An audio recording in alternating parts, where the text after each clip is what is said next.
Hello friend, আসসালামু আলাইকুম, সবাইকে স্বাগত। তো আজকে তোমাদের আমি দেখাবো কিভাবে বাড়ির আশেপাশের আগাছা দিয়ে সুন্দর ফুলদানি বানানো যায়। তো দেখতে পাচ্ছ আমি এখান থেকে সুন্দর কচু গাছ নিয়ে নিলাম। তো নেওয়ার পরে এবার এগুলো ছাদে নিয়ে আসলাম। এর জন্য আমার লাগবে চাকু, বোতল আর হলো মাটি। তো আমি এখানে বোতল ইউজ করেছি, এটা হলো হারপিকের বোতল। তো কাজে যখন লাগে না একটু কাজে লাগিয়ে দিলাম। তারপরে এটা ভালোভাবে ধুয়ে নেবো, কারণ এর ভিতরে ময়লা থাকতে পারে। তারপরে একটু মাটি দিয়ে দেবো। তো মাটিগুলো প্রথমে ঝরঝরে করে নেব ভালোভাবে, তারপরে একটু মাটি দেব। দেওয়ার পরে গাছটাকে এর ভিতরে দিয়ে তারপরে আবার একটু মাটি দিয়ে দেব। তো দেওয়ার পরে মাটিটা আমি ভালোভাবে চেপে চেপে বসিয়ে দেব।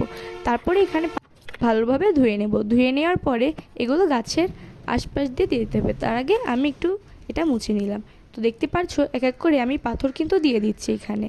তো এখানে মনে হয় 2টা কি 3টা ঝিনুকও আছে। তো দেখতে পাচ্ছো এক এক করে দিয়ে দিচ্ছি অনেক সুন্দর করে।